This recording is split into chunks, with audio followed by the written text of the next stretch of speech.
Okay, let's get started with class for today. So today's just like a review day. I passed out or did pass out. I put on Canvas this exam review. So I'm just gonna going through problems from the exam review today. So I'll kind of like repeat the spiel regarding the final exam that I said a couple of times. It's just another midterm pretty much. It's worth as much as all the other midterms at like 15%. It'll probably be, I don't know, like 5 to 6 problems like the other midterms, except you have more time to do it. The midterm's on Friday at noon. So it's at the end of this week. What else? There's also, I said this, I sent out an email last week regarding an extra credit opportunity. I think it was like 70%, you get like 1 point of extra credit, 90%, it's like 2 points, and then 100% it's 3 points if you do the course evaluations. Which maybe doesn't sound like a lot, but it's out of 50 points. So you get like 3 extra credit points. That's like a 6% swing, which is maybe a little bit too nice to be completely honest, but I don't know. It is what it is, I would say. And then there's still the matter of the second exam. So the deal with the second exam was I felt like having 4 exams in the semester was too much. So the second exam was optional. It's only there to help your grade. I haven't incorporated it, or I haven't thought about like whether or not I'm going to remove it for each individual yet. But after the final exam, I'm going to go through and check to see if it helps your grade or if it makes it worse. If it makes it worse, I'm going to remove it. Otherwise, I'm going to keep it the same. And I think that's pretty much everything.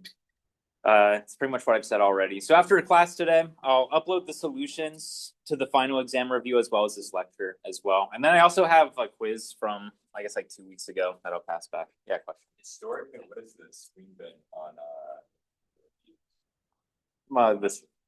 Wait, it's like the swing or what? like how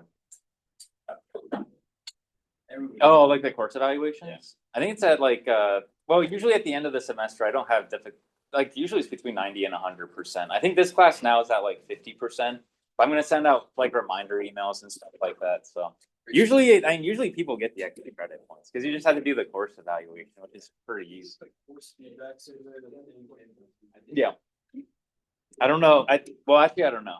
I think so, but people are nodding their heads, and I'm just regurgitating what they're saying. But I'll send out other. I don't know. I think the way I access it is different from how you access it, so I don't really know how to give good instructions. You can probably find it on my SLU, and I think there's like course feedback evaluation or something. They have the same. Okay. You get like an email, Canvas, and they all do the same thing. Okay. Yeah, but I'll send out a reminder, and it's due May 13th, so it's not like you have to do it immediately. So, anyways, yeah. So I don't want to spend too much time just talking about this stuff when I could go through the exam review. So, as always, I'm just going to take whatever questions you have from the review if people have looked at it yet, and then I'll just go through those problems pretty much. Any questions in particular anyone wants me to go through before I just choose some?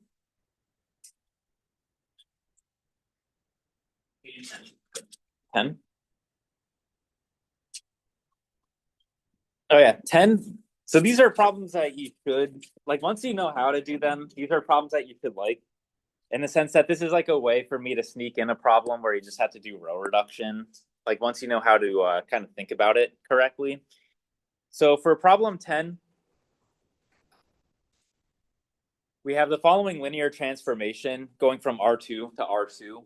So this is telling you you're going from like, there's going to be a corresponding 2x2 matrix corresponding to this transformation T, given by the following. So you send x1, x2 to another element in R2, given by x1 plus x2, and then 4x1 plus 5x2. And so then there's a couple of questions it wants you to answer. It wants you to find an x such that t evaluated at x is equal to the vector 3, 8. And then it wants you to determine if t is going to be 1 to 1 or onto, which you can think about in terms of matrices once you figure out how to write this out. And so I'm just going to copy this down quickly, and then I'll go through the problem. So again, this is the linear transformation that was given. So we have x1 plus x2, and then we have 4x1 plus 5x2. And so really what you want to do here is you want to convert this into some sort of matrix because you know how to work with matrices a lot better. And so you write out the following matrix A. And again, we're going from something two-dimensional to something else that's two-dimensional. And so one way of thinking about it is you can label the columns in terms of the variables. So you have x1 and you have x2. And then you can think in terms of maybe this is like this vector is v1 and this vector is v2. You don't really have to label them, but I'm just going to do it. So it makes a little bit more sense. And so you can go via rows or columns. I'm going to think in terms of rows. So v1 is equal to 1 times x1 plus 1 times x2. So this will be the matrix or the row given by 1, 1. And then v2 is given by 4 times x1 plus 5 times x2. So that gives you the row 4, 5. Right? So you're just reading off the coefficients that you have and now determine the entries of your matrix. You can also think in terms of x1 is being sent to 1 times x1 here, and then 4 times x1, which is this one here. So it's the same thing at the end of the day. And so there's a couple of things it wants you to do in terms of like, is it 1-to-1? Is it onto? One of the questions is it wants you to find an x such that t evaluated at x is equal to 3, 8. And so what it's really asking is it wants you to find, another way of saying this is it wants you to find an x such that a times x is equal to the vector 3, 8, which we know how to do via matrix reduction. So this is really a problem maybe from like the first exam or something like that. And so if you do this augmented matrix, you have 1, 1, 4, 5. And to find the vector x that ends up multiplying, or when you apply the transformation gives you 3, 8, you just augment the matrix by adding a 3, 8 at the end. And then you perform matrix row reduction. So you have 1, 1, you have the 3 here. And then you have -4 times the first row added to the second row will give you 0, 1. And then you do -4 times 3 plus 8 will give you a -4. And then you can get rid of the 1 that you have up here just to make it so you have a diagonal matrix with coefficients 1. And if you do this, so to get rid of this 1, you take this row, multiply by -1 and add it to this. And that will give you a 7 and then a -4. So this is the vector x that if you apply the transformation to it will end up giving you the vector 3, 8. You don't have to check it, but you can if you want to. So if you plug in the point or the vector 7, -4 into the linear transformation, the first term is x1 plus x2, which would just be 7 -4. And then you would have 4 times 7, and then it's going to be plus 5 times -4. And so you can see this ends up being equal to 3 in the first component, and then 8 in the second component. Right, so that's just checking. Again, you don't have to. Once you get to this point, you can just say x is equal to the vector 3, 8. And so that's that part of the problem. Before I continue, are there any questions about finding the vector that maps to 3, 8? Yeah, so this is what I was saying before. It just gives me a way to like sneak in a row reduction problem at the end of the day. Once you're past this initial step of going from the transformation to A. And then the other questions involve, is it 1-to-1 or is it onto? So there's a couple of ways of thinking about whether or not this transformation is going to be 1-to-1 or not. Really, to determine if it's going to be 1-to-1 or not, you're asking the question, is the null space empty? Or is the null space 0-dimensional? Or is it like, does it have like basis vectors? So the question is like, do we have that the null space of A is equal to the 0 vector? Another way of saying this is, do we have linearly independent columns, or do we have free variables, or et cetera, et cetera? And you can look at the matrix A. We row reduced it and saw we can reduce it to the identity. So we don't have any free variables. We just have 2 pivots, and we have 2 columns. And so the answer is going to be yes to this. So the null space ends up being equal to 0. And so this means that T is 1-to-1. and then I'll answer questions after I think about onto as well. And so the question with onto is like really to think about it in terms of like matrix theoretic terms. You ask the question like, do the columns or like do the basis of the column space end up spanning R2? In this case, the questions or the answer is going to be yes again, because we have full row rank. So every row has a pivot, so there's always going to be a solution, no matter what vector you plug in here. So the question is, in terms of matrices, is something along the lines of like do, or maybe I'll just say like does the column space.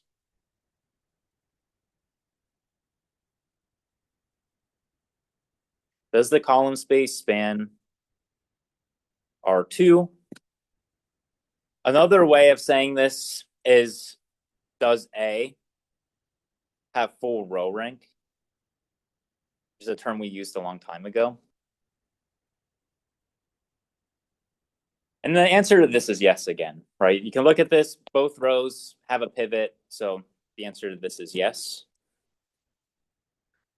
And so this implies that T is one, or T is going to be onto. Another way of kind of generalizing this is if you take your matrix and it reduces to the identity, it's going to be one-to-one and onto. It ends up being what's called an isomorphism. But if it reduces to the identity and you have like an n by n matrix, then it means it's going to be one-to-one and onto from these observations. Any questions at all about the rest of problem 10 or any part of problem 10 really? Yeah, so it's just a matrix row reduction problem. Like it's kind of like one of the last things we covered, but it uses the material we covered a couple of weeks ago or a couple of months ago. Okay, what next? Is there another problem? Yeah, over to 11. Oh yeah, 11. It is a good question. It's talking about the weather in St. Louis, which is it's like a thing now. So the weather in St. Louis is either good, indifferent, or bad on any given day.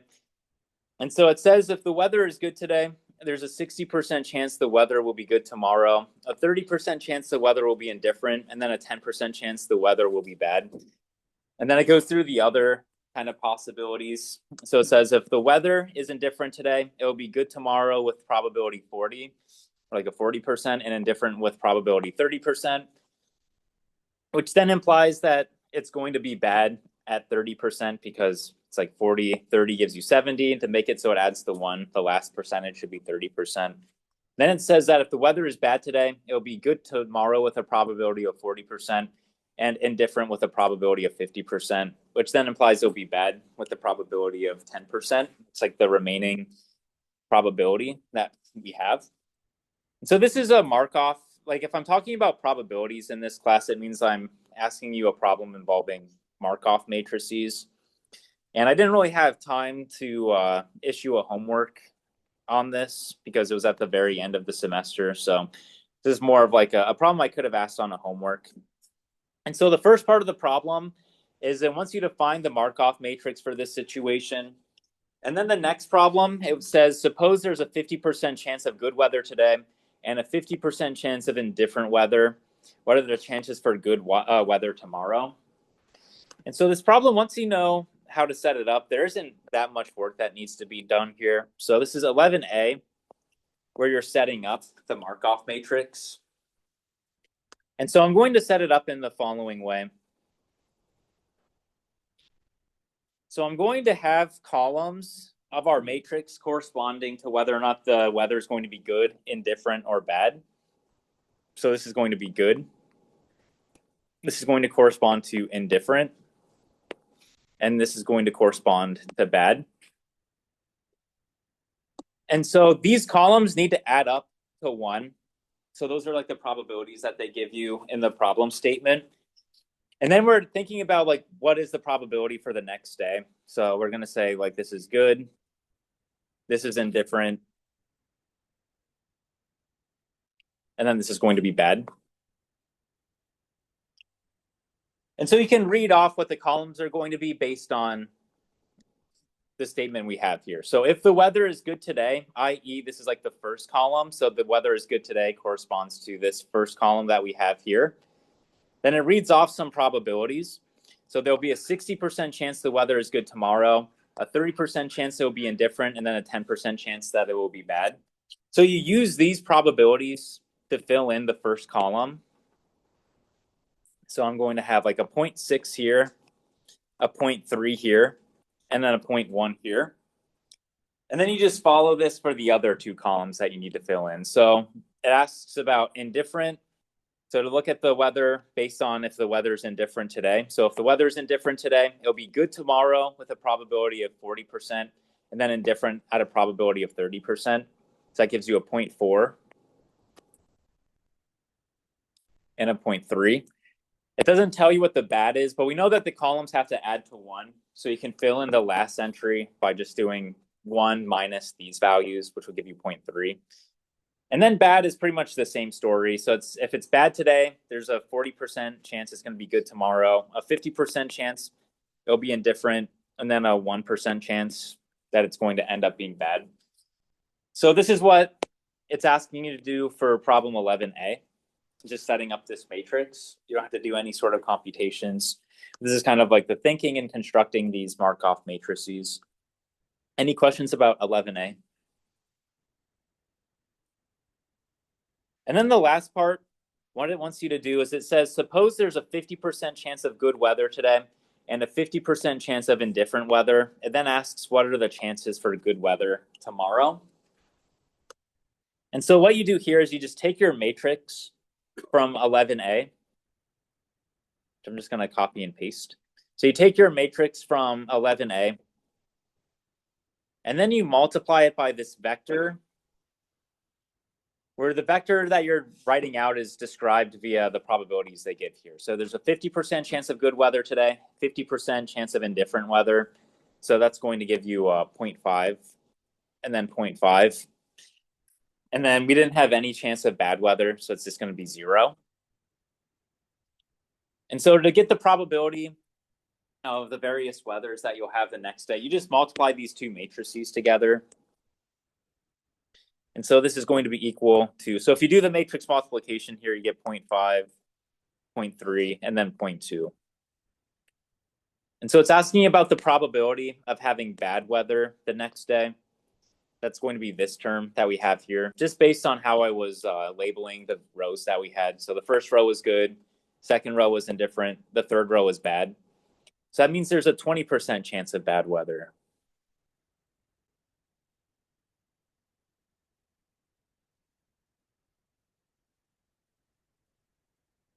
So that's what's going on with these Markov matrices. I kind of spoke a little bit more generally in class. And then the example I went over was like the Google page or like the PageRank vector.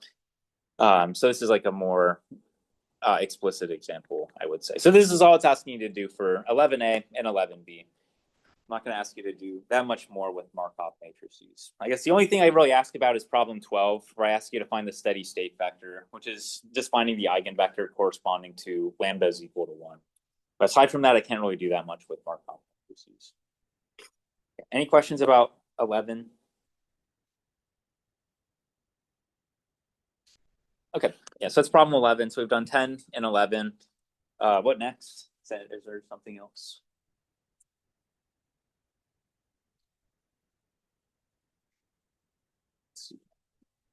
If not, let's see. So we did 10 and 11. Probably a good idea to do something involving singular value decomposition. I feel like 7's not really that interesting. I feel like, I'm probably going to ask you to do a singular value decomposition on the final. So should probably look through problem 6 to make sure we know how to do that problem. So for problem 6, I'm probably not going to, on the exam, you do have 110 minutes, but I do aim for it to be between like 50 minutes and 60 minutes. So when I ask you to do a singular value decomposition, there's probably some information I'm going to give you in the beginning. Like I might tell you what the eigenvalues are going to be instead of you having to like find that on your own. But on the exam review, I'm just going to ask you to do like the entire thing. So you have like a knowledge of the entire process. So for 6, it wants you to find the singular value decomposition for A, where A is the matrix given by 1, 2 in the first row and then 3, 6 in the second row. So you can note that we see that the rank of A is going to end up being equal to 1 because the second row is 3 times the first row. So the rows are dependent upon one another. And if we know, I'm kind of speaking ahead a little bit, but if we know the rank of this matrix is equal to 1, that means we're only going to have one non-zero singular value. So maybe I'm getting ahead of myself a little bit, but that's kind of thinking you can do upon just looking at the matrix at the very beginning. And so when we're finding the singular value decomposition, really what we're doing is we're looking at A transpose times A and then performing the diagonalization process on it. So this is problem 6. So for problem 6, if you're doing singular value decomposition, usually the first thing is you look at A transpose times A. But there are other ways of thinking about it in terms of row spaces and column spaces and null spaces. Right, so this is equal to A transpose times A. You multiply these two matrices together, it's going to give you a symmetric matrix.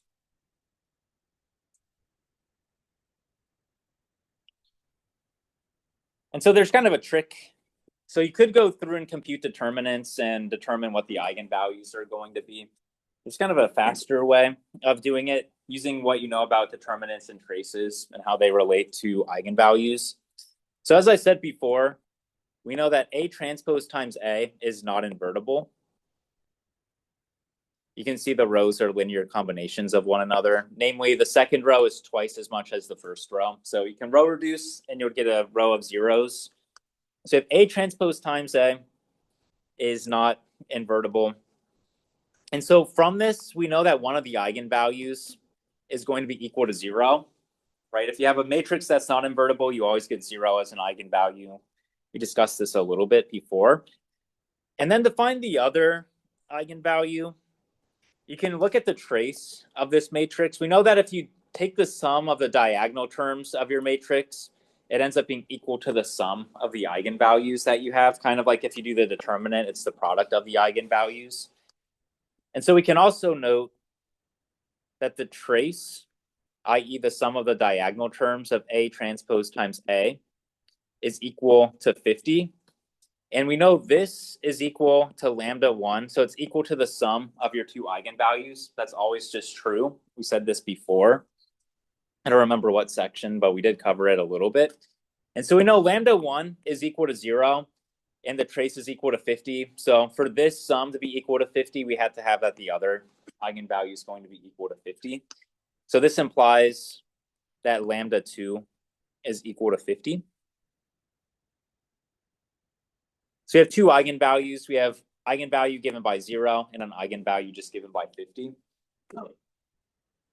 And again, the rank of A is just equal to 1. So that just means we have one singular value that's going to be non-zero. And so to find the singular values, you just take the square root of the eigenvalues. So lambda or sigma 1 is equal to the square root of lambda 1, which is just equal to the square root of 0, which is equal to 0. And then I'm going to say sigma 2 is equal to the square root of lambda 2, which is equal to the square root of 50. And usually you reorder this so that way the larger eigenvalue shows up first, but I don't know. I'm not going to do it here. It doesn't really change much of anything. And so this is equal. You can rewrite this as being equal to, so it's 25 times 2. Square root of 25 is equal to 5. So this is 5 times the square root of 2.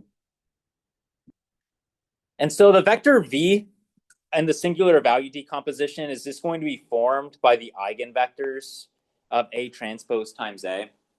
So you find the eigenvectors corresponding to these eigenvalues that you have. And it's not so bad, right? So you get lambda 1. We set this equal to 0. So we have, if you subtract this diagonal, like the diagonal here by 0, you just get the original matrix back. So you get 10, 20, 20, 40, which ends up reducing. So you can get rid of the second row by doing 2 times the first by minus 2 and then add to the second row. So this, and then divide by 10 will give you like 1, 2, 0, 0. You can do this in multiple steps, but I imagine at this point in the semester, you can see pretty quickly how to go from here to here.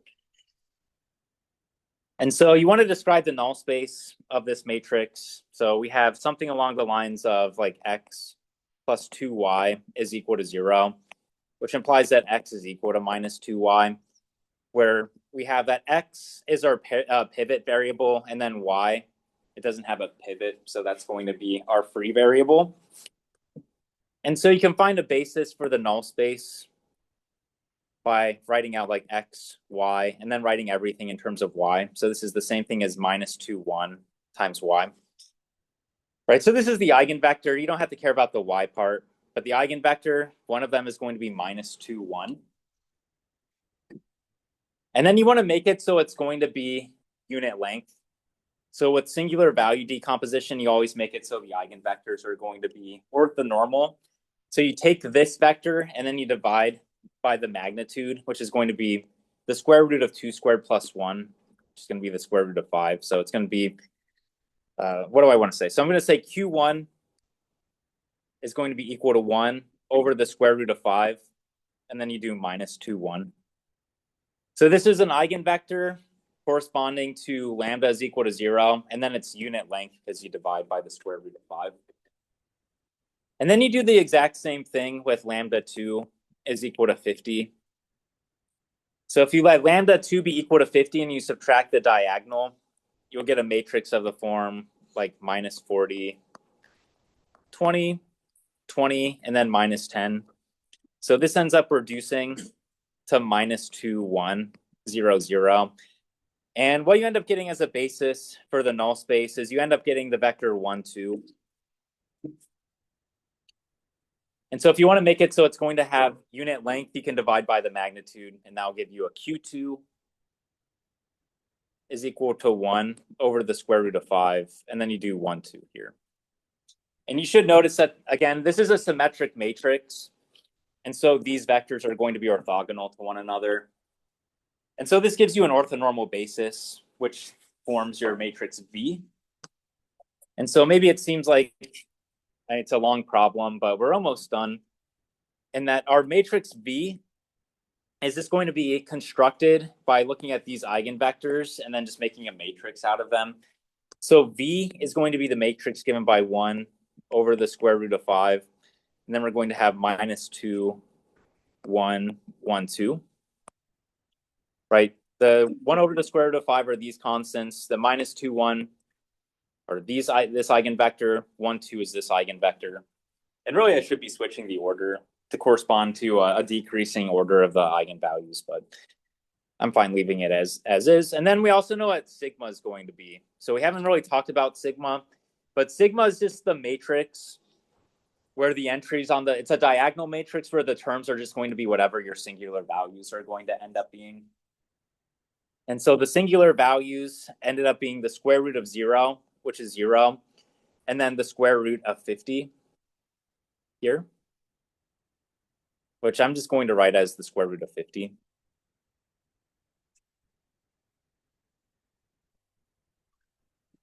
Right, so this is V, and then this is sigma. The only thing that's left is we have to find what U is going to be. And usually well, before I go into U, are there any questions about finding V in sigma at all? Like any steps or any questions about any of the steps that I've done so far? Okay. Yeah, so for finding U, there's a couple of ways of doing this. So when you do the singular value decomposition, you have that A is equal to U times sigma times V transpose. And we know what these two matrices are. So usually how we did things is we said that A was, well, you can multiply both sides by V. That would get rid of the V transpose. And then you can multiply by sigma inverse to get sigma inverse over here. And this would be equal to U. This doesn't really work for this problem due to the fact that sigma is not invertible. So you can't move the sigma over to the left-hand side because the inverse doesn't exist. It's not an invertible matrix. So you kind of have to keep it like this. And you could use this equality to determine what the columns of U are going to end up being. But I think there's kind of an easier way of going about it, which is really just finding. So I've said this before, and maybe it's been a while since I've shown you this, or since you've looked at it probably. You can also understand U in terms of the column space of A and the left null space of A as well. And so I think the easier way, so I'm going to cross this out. You could use this method, but I think it's harder than it needs to be. You can use the fact that the columns of U are given by the basis elements of the column space of A and the left null space of A. So like the null space of A transpose. I think this ends up being a little bit nicer. Right. And so if we use this perspective, it's pretty easy to find what U is going to be. So again, A was this matrix 1, 2, 3, 6. So we have A is equal to 1, 2, 3, 6. We know this reduces to 1, 2, 0, 0. Right? If I multiply the first row by -3 and add it to the second, you get a row of zeros. And so we have one pivot column. So remember, the basis of the column space is just given by whatever the pivot column is going to be. So we have that the basis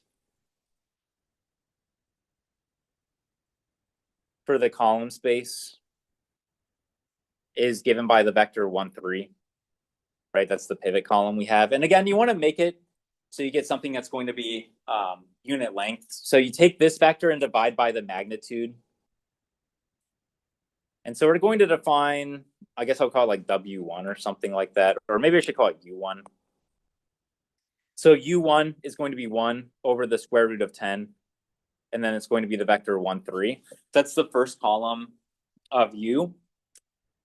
And then the other column is going to be given by the basis for the left null space. So it's like you find the null space of the transpose, and then you make it a unit vector and you make that the second column. So again, these problems are pretty long. So if I ask you to do something like this on the exam, I'm usually going to give you a decent amount of information. So that way you don't have to do literally everything. So this is 1, 2, this is 3, 6. So this is A transpose. And again, you can row reduce. This will give you 1, 3, 0, 0. And so if you find the null space, a basis for the null space of this vector that we have here can be expressed in terms of, so I'm just going to say like the basis is going to be -3, 1, which you then make into a unit vector. So you get U2 is equal to 1 over the square root of 10, and then you get -3, 1. And so you use these vectors to say that U is equal to the matrix 1 over the square root of 10. Then you have 1, 3, and then -3, 1. Right, so there's a lot of ways of finding what U and V are going to be. Really, you can just start the problem by finding a basis for the row space, column space, and then the null spaces. And you can use those vectors to form U, V, and then you have to find sigma after that. Or you can do like eigen decomposition for A transpose times A, or there's a lot of different ways of going about it. But this is one way of doing it to find U, V, and sigma. That's how the process goes. Any questions about problem 6? Is that a question? Yes. Yeah, that was taking, so we found a basis for the column space was 1, 3. When you're making U, you have to make sure that U is going to be an orthogonal matrix, which means that you have to have that these vectors are going to be unit length. So I'm just taking the vector we originally had and then dividing by the magnitude. So like the square root of 10 is just the square root of 1 squared plus 3 squared. Right, so like the 10, oh, let's see. So like the square root of 10 here, this is equal to the square root of 1 squared plus 3 squared, which is really just the magnitude of, I didn't label this. Maybe I can call it like, I don't know. I already used U1. Maybe I'll call it like W1 or something. So this is equal to the magnitude of that. So I'm just making it a unit vector. Does that make sense? Yeah. Any other questions? Okay. What else? Is there another problem people have in mind that they want me to go through? Yeah. Question. Oh yeah. So problem 12. This one's kind of annoying. And that, well, I'll kind of explain how to solve it, but the annoying aspect of this problem is everything's in decimals, which you could make adjustments to make it a little bit nicer. So for problem 12, it wants you to find the steady state vector for the matrix A. And so if you look at A is a Markov matrix. You can tell from the fact that the columns all add to 1. And we also see that it's a positive Markov matrix because all of the entries are greater than 0. And so what we showed in class last Friday, not that long ago, it's like trying to remember when we did it, is when you have such a matrix, this matrix is always going to have an eigenvalue that's equal to 1, and that's also going to be the largest eigenvalue. And so when it's asking for the steady state vector, what it's really asking you here is it wants you to find the eigenvector corresponding to lambda is equal to 1.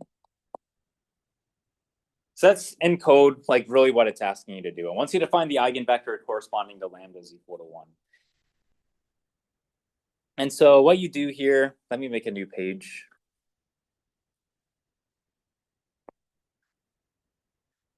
So this is problem 12. So this is the matrix they give you originally. I'm just going to copy it down. And so this is going to be given by 0.7, 0.1, 0.1, 0.2, 0.8, 0.2, 0.1, 0.1, 0.7. So this is the matrix A they give you in the original part. And then what it wants you to do is it wants you to find the eigenvalue or the eigenvector corresponding to lambda is equal to 1. So if we have that lambda is equal to 1, what you do, just like any other problem, let's see. Yeah, so I'm thinking about how I want to go through this. So you subtract the diagonal by 1. So this is going to give you minus 0.3, 0.1, 0.1, 0.2. And it's going to be minus 0.2, 0.2, 0.1, 0.1, and then minus 0.3. So we've noticed before, it's not really relevant for this problem, but we've noticed before now if I add up the rows to one another, you end up getting the 0 vector. And so I guess one piece of advice I would have for this problem to make it a little bit nicer is you can multiply this entire thing by 10 to make it so you get rid of the decimals. And at the end of the day, when you're computing the eigenvector, any scalar multiple of the eigenvector is still an eigenvector. So you can kind of multiply this by any scalar you want, and you'll still get an eigenvector. And so we multiply everything by 10 just to get rid of the fractions or like the decimals. This is going to be 2, minus 2, 2, and then 1, 1, 3, or minus 3. And so what we want to do to find the eigenvector is we need to find the null space of this matrix. So you go through with row reduction. I would move this row so that way it's on the first row. That way you have like a 1 that you can then use to get rid of the 2 and the minus 3. So you go through with row reduction, and you'll end up getting the following. So after moving some things around and canceling some things out, you'll get 1, minus 1, or 1, 1, minus 3. That's exactly this one, so I moved it up here first. And then you get 0, 4, minus 8, 0, 0, 0. And then the second row you can divide by 4, get 1, 1, minus 3, 0, 1, minus 2, and then 0, 0, 0. And then you can get rid of the 1 here that's above the pivot 1 that we have here just to make it so it's easier to read off what's going to end up happening. And so you end up reducing into reduced row echelon form. It ends up being equal to the following. So you have minus 1, minus 2, 0. And so this tells you, so if this is like x, this is y, and this is z, then we have x minus z. It's been a while since we've done this, so that's why I'm going through like actually finding the null space in case people forget how this works out. So you have two pivots corresponding to x and y, and then you have a free variable in the final column. So when you're writing out the basis for the null space, you think of x and y, you write them in terms of the free variable that you have. So this is going to end up being x is equal to z, and y is equal to 2 times z. And so if you have the vector x, y, and z, you can write everything in terms of the free variable. And so this is the same thing as having z, 2z, and then z. So you factor out the z, and that'll give you the vector 1, 2, 1, and then times z. But you don't really care about the z anymore. You just care about this vector that we have here. So this is the eigenvector corresponding to lambda is equal to 1. And usually for these problems, I wouldn't take off points if you didn't do this. Yeah, I wouldn't take off points if you didn't do this on the exam, but usually when you're doing these Markov problems, you want to make it so the columns add up to 1. So what you can do here is you can do 1 plus 2 plus 1, and then take this vector and divide by that. Right, so if you divide by 4, you can rewrite this as being 0.25, 0.5, and then 0.25. Right, so I'm taking this, dividing by 4 to make it so the columns or the column vector actually ends up adding to 1 instead of adding to 4. But again, you don't have to do that, but it's kind of common practice for these kinds of problems. Yeah, so that's all it's asking for problem 12. It's really just an eigenvalue eigenvector problem. But you kind of have to know already that because we have a positive Markov matrix, it's guaranteed that lambda is equal to 1 is an eigenvalue. So it's really just finding the eigenvector. Any questions about 12? Okay, I should have time for one more. Is there another problem? Or like true or false or something like that? Let's see. I'm going to look down at the true or false. I remember there being a lot of trues for the true and false. I think the first two end up being false, and then like pretty much all the other ones are true except for maybe like one or two of them. I don't know. Is there like any true or false ones that look appealing to anyone?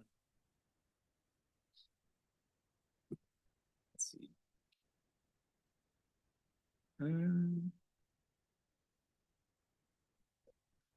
The finals and true and false going to be like only for what we've learned this past unit, or Yeah. Yeah, it's just gonna be and the sections are kind of all over the place. But I'll say like chapter 6 onwards, pretty much. I don't know. I feel like a lot of this is kind of.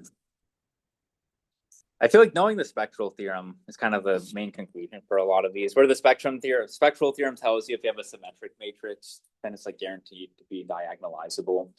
I think that shows up a number of times here. I don't know, maybe like 3 or something. I don't know. Yeah, 3. Yeah, so for 3, it's saying that we have that a cubed is equal to 0. Then it wants us to be able to determine if every eigenvalue of A is going to be 0. This is making use of something that we've said in the past, or something we made use of in the past. I'm going to go through it in a little more detail just to kind of go over that argument instead of just like citing it and moving onwards. So we kind of have the following. So we have that a cubed is equal to 0. So we have a cubed. This is equal to 0. And actually, I'm going to say the following. So I'm going to let lambda be an eigenvalue of A with V, or maybe I'll just say with eigenvector V. So this is something you could cite on the final exam, because I think we covered it in class, or at least maybe I explained it on a previous exam review. But this is kind of how the argument's going to go. So if a cubed is equal to 0, so if I do a cubed times v, that's still going to end up being equal to 0. So if I multiply by v, it's not going to change anything. We're still multiplying v by 0. And so the trick is, this a cubed is just a multiplied by itself 3 times. So you can rewrite a cubed as it's like a times a times a times v. And the idea is if lambda is an eigenvalue of a with eigenvector v, well, we have a times v here. So that means you can rewrite a times v as lambda times v. So this is the same thing as having A times lambda V, where lambda is just a number, right? Is this a real number? So you can move it wherever you want it to go. So I'm going to take this lambda and move it to the front. So this is really the same thing as lambda, and then you have A, and then you have A, and then you have V. So you have A times V over again, which you can rewrite as lambda times V. So you kind of just do the same thing over and over again. So this becomes lambda times V. You can move the lambda over to the left, which will give you lambda squared times A times V. And then we have A times V again, which you can write as lambda times V. So what you end up getting is you get lambda cubed times V. And so what you can cite on the final, we talked about this in class, but if you have like A to the kth power times V, where V is an eigenvector with eigenvalue lambda, this is just equal to lambda to the kth power times V. So you don't have to go through this whole process. You can just go from here to here immediately. But it's really through this argument that I demonstrate here. So the main point is if I do lambda cubed times V, it's equal to 0. This can only happen if I have lambda cubed is equal to 0, which can only happen if lambda itself is equal to 0. And so if I have that lambda cubed times V is equal to 0, this forces lambda to be equal to 0. And so what this means is that every single eigenvalue of A is going to end up being equal to 0 due to what we have here. Right? There wasn't anything special about this eigenvector. There wasn't anything special about lambda. They were simply just an eigenvalue of A chosen arbitrarily, and it was forced to be equal to 0. Right? So this ends up being true. Okay. Any questions? So this was 3 for true and false. Any questions about 3 at all? Okay. Yeah, so it's 12:46 now. I do want to hand something out, so I'm probably going to end class now, but I'll be up here for a couple more minutes if people have any more questions. So I'm going to pass back an old quiz. I'm going to post the solutions to the final exam review, as well as like the previous quizzes online. You can also find homework solutions as well. So go ahead, everything you need.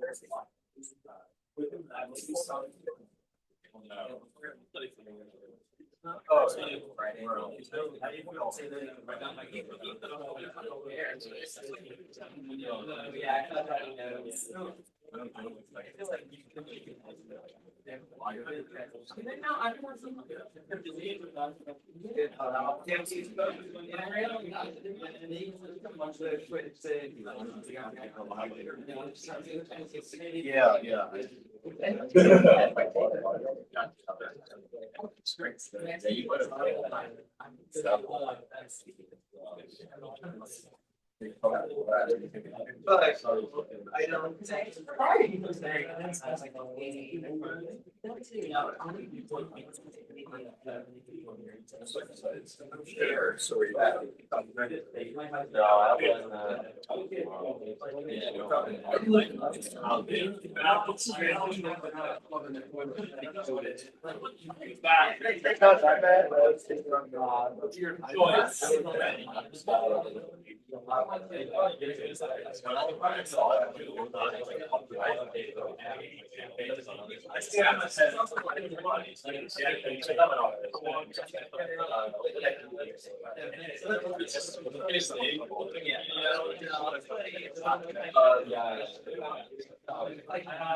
It's my last class.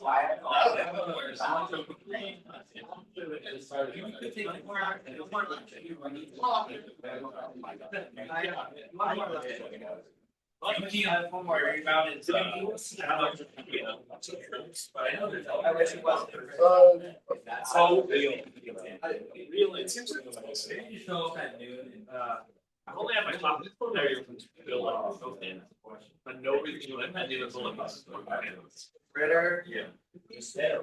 and I had South Campus. Oh, in terms of. Just that I don't know, I mean, there are fresh ways of, fresh.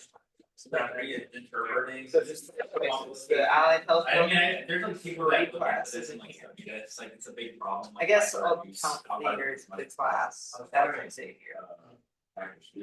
And his son. I'm just hoping to get. Yeah, it involves something answer products. At least that's like one way of thinking about it, is rethinking about fixed multiplication and answer products. It's just like a more, it's something that they probably talk about, there's a linear like fourth class like this one, I think it's just like advanced topic. Yeah, actually, yes, exactly.